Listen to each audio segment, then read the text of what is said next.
Hello दोस्तों, कैसे हैं आप सब लोग। मैं हूं आपका दोस्त रिंकू बासु और स्वागत करता हूं आप सभी का आपके अपने YouTube channel revive wellness Rinku Basu पर। दोस्तों, पिछली वीडियो में मैंने आपको डायबिटिक जो हमारा मधुमेह होता है किस तरीके से होता है और उसके होने के क्या क्या कारण हैं, तो दोस्तों ये तो मैंने पिछली वीडियो में बता दिया था। लेकिन आज का जो वीडियो है उसमें मैं बताऊंगा कि कुछ ऐसे संकेत जो आपको खुद पहचानने होंगे बिना ब्लड टेस्ट कराए कि भाई यदि ये संकेत यदि मेरी बॉडी में मुझे मिल रहे हैं, मेरा शरीर मुझे ये संकेत दे रहा है, तो कैसे मैं इसको रिकॉग्नाइज करूं, कैसे मैं इन्हें पहचानूं। तो वीडियो में आगे की तरफ बढ़ने से पहले जो भी लोग मेरे चैनल पर पहली बार विजिट कर रहे हैं, पहली बार आ रहे हैं, तो दोस्तों ये चैनल जो है वो हेल्थ से रिलेटेड है। आपके स्वास्थ्य को ध्यान में रखते हुए छोटे छोटे टिप्स के साथ आता है और आपको ये जागरूक करता है आपके सेहत के प्रति, आपके स्वास्थ्य के प्रति। तो दोस्तों यदि ये वीडियो आपको अच्छी लगी तो इसे लाइक करना, कमेंट करना ना भूलना बिल्कुल भी, और शेयर जरूर करना अपने उन दोस्तों के साथ जो इस बीमारी से परेशान हैं।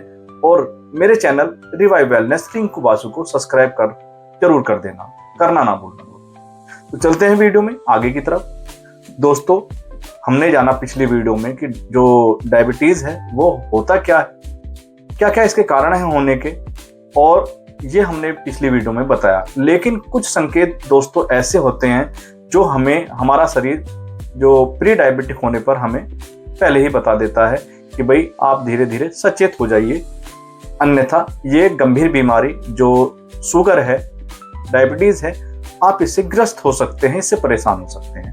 तो दोस्तों क्या हैं ये ऐसे संकेत? तो इनमें सबसे पहला संकेत आएगा आपको अत्यधिक प्यास का लगना। दोस्तों यदि आपको बार बार प्यास लगने लगे, आपका गला सूखने लगे और आप लगातार थोड़ी थोड़ी देर में यदि प्यास नहीं बुझ पा रही है आपकी, तो आपको थोड़ा सा संकेत मिल जाता है कि कहीं ना कहीं आप जो शुगर के पेशेंट धीरे धीरे बनते जा रहे हैं। क्यों ऐसा होता है कि जब आपके शरीर में ग्लूकोज आपके ब्लड में घूमता है तो फ्रिक्वेंटली आपको यूरिन आता है। जो दूसरा संकेत होगा हमारा, मैं इसके बारे में बताऊंगा आपको। तो यूरिन आपको बार बार जाना पड़ता है क्योंकि आपके ब्लड में इम्प्योरिटीज होती है और शरीर उसे साफ करने की कोशिश करता है। क्यों होता है ऐसा? जब आपकी पेनक्रियाज से निकलने वाला जो हार्मोन्स है जिसका नाम इंसुलिन है, जब वो धीरे धीरे उसकी सिक्रीजिंग धीमी पड़ जाती है, कम हो जाती है, तो वो जो आपकी जो ब्लड में घूमने वाला ब्लड है वो आपकी सेल्स तक नहीं पहुंच पाता है, सेल्स में एंटर नहीं कर पाता है। क्योंकि ऐसा समझिए कि जो चाबी है इंसुलिन के पास है उस ताले की, या फिर ताले में जंग लगता जा रहा है। तो दोस्तों जब आपकी जो ब्लड है, ब्लड में जो उपस्थित ग्लूकोज है, जब वो आपकी सेल्स के अंदर नहीं जाएगा, सेल्स में एंटर नहीं करेगा, तो वो आपके ब्लड में घूमता रहेगा। जब ब्लड में घूमेगा तो वो आपके हार्ट के पास आएगा, हार्ट उसमें इम्प्योरिटीज महसूस करेगा क्योंकि उसके अंदर ब्लड शुगर है। जैसे उसे शुगर डिटेक्ट होगा वह इंडिकेशन देगा ब्रेन को कि भाई इसमें कुछ ना कुछ इम्प्योरिटीज आ रही है, तो वो फिर बोलेगा कि भाई ऐसा करो, ब्लड को वापस किडनी के पास भेजो वापस प्यूरिफाई करने के लिए। तो वापस किडनी के पास जाएगा, जिससे बार बार फ्रिक्वेंटली आपको यूरिन आना चालू हो जाता है दोस्तों। तो पहला संकेत ये था। दूसरा संकेत जो मैंने बताया कि बार बार यूरिन आना, यूरिन का मैंने इसमें कवर कर दिया है कि क्यों हमें यूरिन आता है और क्यों हमें प्यास लगती है। जब यूरिन बार बार जाएंगे तो शरीर हमारा पानी की अधिकता कमी महसूस करेगा, जिससे हमें प्यास बार बार लगने लगेगी। तीसरा आ जाता है इसमें, जो आपको थोड़ी थोड़ी देर में भूख लगने लगेगी। भूख इसलिए लगती है जब आपका जो ब्लड शुगर है वो बढ़ेगा और आपके ब्लड में शुगर घूमता रहेगा, वो आपकी कोशिकाओं तक नहीं पहुंच पाएगा, सेल्स तक नहीं पहुंच पाएगा। जब वो सेल्स तक नहीं पहुंच पाएगा तो उनमें एनर्जी जो है लो महसूस होगी, जिसके कारण आपको फटीग महसूस होगा, थकान महसूस होगी, क्योंकि वो वहां तक नहीं पहुंचेगा और वो आपके शरीर से रिक्वायरमेंट करेगा कि भाई कुछ खाओ जिससे आपको मुझे एनर्जी मिल सके, जिससे मैं आपके लिए काम कर सकूं। तो लेकिन वो जो खाता है तो वो ग्लूकोज कन्वर्ट हो जाता है आपका भोजन, जो कार्बोहाइड्रेट रहता है, और वो धीरे से आपको एनर्जी नहीं देता है क्योंकि वो ब्लड में ही घूमता रहता है। और इसलिए सेल्स को वो चीज नहीं मिल पाती है जिससे आपको भूख लगना वाजिब हो जाता है। तो ये 3 संकेत हैं। तो ये संकेत थे। तो दोस्तों यदि ये संकेत मिल रहे हैं आपको, तो आप कहीं ना कहीं प्री डायबिटिक की श्रेणी में धीरे धीरे आने लगे हैं। इससे अगले कुछ संकेत हैं, जैसे कि आपका घाव ना भरना। अब यदि छोटा सा घाव भी यदि आपके शरीर पर लग जाता है और उसको भरने में समय लग रहा है, तो आप समझ लिए कि कहीं ना कहीं आप फिर शुगर के मरीज होते जा रहे हैं। दोस्तों होता इसलिए है कि जैसे ही आपका कोई घाव भरता है तो आपके जो पोषक तत्व हैं वो सही तरीके से पहुंच नहीं पाते हैं। दूसरा, आपके जो ब्लड में शुगर होता है वो बैक्टीरिया को इनवाइट करता है इन्फेक्शन फैलाने के लिए, जिससे वो रिकवर होने नहीं देता है। तो यदि ब्लड में आपके शुगर है तो वो आप जानते हैं कि जहाँ मीठा ज़्यादा रहता है तो बैक्टीरिया वहाँ पनपने की जगह ढूंढता है और पनप जाता है, वहाँ पर इन्फेक्शन हो जाता है। तो यही कारण है कि एक तो पोषक तत्व नहीं मिल पा रहे हैं सही तरीके से सेल्स को आपके रिकवरी के लिए, और दूसरा उसके ब्लड के अंदर शुगर होने की वजह से आपको सही मात्रा में जो हीलिंग है वो नहीं हो पा रही है। तो एक यदि घाव आपका नहीं भर रहा है, छोटा घाव है और वो टाइम ले रहा है, बहुत ज्यादा 15-20 दिन ले रहा है, तो इसका मतलब है आप शुगर के पेशेंट धीरे धीरे श्रेणी में आ रहे हैं। अगला जो आपको संकेत मिलता है वो है आपका स्कैथोसिस निग्रिसेंस।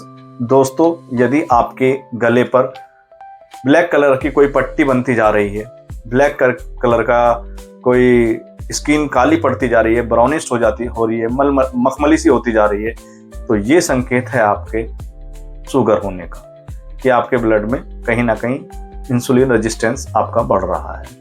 तो दोस्तों समझें इसे और इस संकेत को पहचानें। यदि आपकी गर्दन पे काला निशान आ रहा है और हल्के हल्के बबलिंग्स आने चालू हो गए हैं, तो आप उसको अपना टेस्ट जरूर कराएं, अपने डॉक्टर से जरूर सलाह लें। आपकी नज़र जो है वो धुंधली हो रही है, आपको नज़र बार बार धीरे धीरे, यदि आपने चश्मा टेस्ट कराया है उसके बाद भी आपकी नज़र फिर कम हो जाती है, कमज़ोर हो जा रही है, तो ये संकेत है आपका कहीं ना कहीं शुगर होने का। क्यों दोस्तों ऐसा होता है? जब आपके का जो शुगर है वो आपकी आंखों में पहुंचता है तो वो जितना भी पानी होता है वो सब सोख लेता है, जिसकी वजह से आपका लेंस जो होता है जिसमें स्ट्रेस आता है, जिसकी वजह से आपकी नज़र या तो बढ़ती है या कम होती चली जाती है दोस्तों। लेकिन यदि आप इसके पता लगाकर आप यदि इसका सही तरीके से उपचार करते हैं, सही तरीके से इसका इलाज करते हैं, तो ये धीरे धीरे रिकवर हो जाता है और आपकी नज़र भी वापस सही हो सकती है। उससे अगला आ जाता है आपका कि यदि मसूड़ों से आपके मुंह से खून आता है, या मसूड़े से स्मेल आती है, या मसूड़े से जो आपके मीठा मीठा खुशबू आती है, या फिर स्मेल बहुत ज़्यादा आती है जिसमें चीनी की सी स्मेल लगती है, तो दोस्तों समझ लीजिए कि कहीं ना कहीं ये आपके शुगर होने की पहचान। दोस्तों होता ऐसा है कि जब हमारे ब्लड में शुगर घूमता है तो हमारे सलाइवा में भी हल्का हल्का आने लगता है, जिसकी वजह से हमारे जो मसूड़ों में दुर्गंध पैदा होती है। दुर्गंध पैदा होने के साथ साथ हल्की हल्की जो दुर्गंध रहती है वो चीनी से भी रिलेट होती है, शुगर से रिलेट होती है, जिससे मीठी मीठी हल्की सी स्मेल आएगी और आपको महसूस हो जाएगा, क्योंकि शुगर यदि रहेगा तो बैक्टीरिया ज़्यादा बनेगा आपके मुंह में और वो दुर्गंध पैदा करेगा। तो दोस्तों ये भी एक संकेत है कि यदि आपकी लार में आपके शुगर जो आपके रिफ्लेक्ट हो रही है, तो ये भी एक संकेत है। अगला आ जाता है दोस्तों इसमें आपका वजन अचानक तेजी से कम होना। दोस्तों ऐसा इसलिए होता है कि जब आपके शरीर को सही पोषक तत्व नहीं मिल पाएंगे, सही एनर्जी नहीं मिल पाएगी, तो आपकी जो बॉडी है वो आपकी जो जमा फैट है और जो आपकी जो सेल्स में पुराना एनर्जी स्टोर है उसको धीरे धीरे लेना चालू कर देगा, और धीरे धीरे आपकी नसें जो होंगी और जो आपकी जो मांसपेशियां होंगी वो धीरे धीरे सिकुड़ना चालू हो जाएंगी, जिसकी वजह से आपका वजन तेजी से कम होने लगेगा। तो दोस्तों ये भी एक कारण है कि तेजी से आपका वजन यदि कम हो रहा है तो आप कहीं ना कहीं शुगर के मरीज होते जा रहे हैं। उससे अगला आता है यदि आप शरीर में, पैरों में, हाथों में झंझनाहट महसूस करते हैं। उसका मेन कारण आपके शुगर बढ़ने से ही है। जब शुगर आपका बढ़ेगा तो सही तरीके से आपकी ब्लड फ्लो जो रहता है वो नहीं हो पाएगा, खून आपका गाढ़ा होता चला जाएगा, जिसकी वजह से आपका जो ऑक्सीजन है वो सही तरीके से कैरी नहीं हो पाएगा आपके हर एक सेल्स तक, हर एक ऑर्गन तक, जिसकी वजह से आपके शरीर में झंझनाहट महसूस होगी, आपके शरीर में चींटियां जैसी चलेंगी, पैरों में चींटियां जैसी लगेंगी जैसे चींटियां चलती हों, और सुन्नपन सा महसूस होगा। तो दोस्तों ये भी एक संकेत है आपके डायबिटिक होने का। उससे अगला आ जाता है दोस्तों ब्रेन फॉग। यदि आप बार बार गुस्सा कर रहे हैं छोटी छोटी बात पर, इरिटेशन आपका बढ़ रहा है, बार बार छोटी बातों पे गुस्सा आ जाता है, या थका महसूस करते हैं, आप गुस्से में आप बहुत ज़्यादा एग्रेसिव हो जाते हैं, तो दोस्तों ये भी एक कारण है आपके शुगर बढ़ने का। क्यों? जैसे ही आप तेजी से गुस्सा करते हैं तो आपकी बॉडी में कॉर्टिसोल नाम की एक हार्मोन्स होती है जो बढ़ जाती है, जो आपका बीपी बढ़ाती है प्लस शुगर भी बढ़ाती है। तो दोस्तों यदि आप माइंड पे अपने स्ट्रेस ले रहे हैं, गुस्सा कर रहे हैं, थकान अपने माइंड को थका रहे हैं, तो इसका मतलब यही ना कहीं आप फिर शुगर के ये लक्षण के दायरे में आप आ गए हैं। आपको ये शुगर के लक्षण थे दोस्तों, जो डायबिटिक पेशेंट के लक्षण हैं, जिसे आप पहचान सकते हैं डायबिटीज में, शुगर में, मधुमेह में, और पहचान कर आप महसूस कर सकते हैं कि मेरा शुगर मेरे ब्लड में तो नहीं रिफ्लेक्ट हो रहा है। तो दोस्तों यदि इनमें से 3 से 4 लक्षण आपको दिखाई देते हैं तो तुरंत अपना ब्लड टेस्ट कराएं, HbA1c कराएं और अपने डॉक्टर से सही सलाह लें। और इसमें कुछ मैं आपको उपाय बताता हूं दोस्तों। यदि आप इसमें महसूस करते हैं, आप इसको रिवर्स कर सकते हैं, 100% कंट्रोल कर सकते हैं। शुगर जो है, डायबिटीज जो है, वो एक लाइफस्टाइल की बीमारी है, कोई ऐसी बीमारी नहीं है जिसको क्योर ना जाके। शुगर ठीक होने वाली बीमारी है, कंट्रोल करने वाली बीमारी है। जब आप अपने खाने पे, सबसे पहला आता है इसमें, अपने खाने पे यदि आप कंट्रोल करते हैं, मीठा आप कम खाते हैं और अपनी डाइट में सही फ्रूट्स और वेजिटेबल्स का इस्तेमाल करते हैं, आप फाइबर का इस्तेमाल करते हैं, तो आपकी थाली में यदि 50% से ज़्यादा फाइबर है, क्योंकि फाइबर जो होता है वो ब्लड शुगर को अवशोषित करता है, जिसकी वजह से आपके ब्लड में वो रिफ्लेक्ट होना कम हो जाता है दोस्तों। तो अपने जो थाली में हरी पत्तेदार सब्जियां, कच्ची सब्जियां, इनका सेवन बढ़ा दें, कार्बोहाइड्रेट का जो है वो कम कर दें, और आप अपनी थाली का ध्यान रखें। इससे ज़्यादा आप जो शुगर कम लें और अपने थाली में चाय, चावल, चीनी इनका इस्तेमाल ना करें। शुगर और मैदा और नमक इनका प्रयोग बहुत कम से कम कर दें। मैदा का तो आप बिल्कुल इस्तेमाल ना करें, क्योंकि ये कहीं ना कहीं एक बहुत बड़ा सोर्स है आपके जो ब्लड शुगर को बढ़ाने का। तो ध्यान रखें, अपनी थाली में हरे पत्तेदार सब्जियां, 50% फाइबर आपका होना चाहिए और बाकी की सारी चीजें इसमें हो चाहिए। कार्बोहाइड्रेट बिल्कुल बंद ना करें, थोड़ी मात्रा जरूर रखें, कम करें, क्योंकि कार्बोहाइड्रेट ही जाकर ग्लूकोज में टूटता है। उसकी जगह आप प्रोटीन की मात्रा बढ़ा सकते हैं, क्योंकि प्रोटीन हमें एनर्जी तो देता है, लेकिन वो अमीनो एसिड्स में टूटता है, इसलिए ग्लूकोज लेवल को नहीं बढ़ने देता है। तो ध्यान रखें, कार्बोहाइड्रेट जरूरी है हमारे शरीर के लिए, इसलिए उसकी मात्रा कम रखें।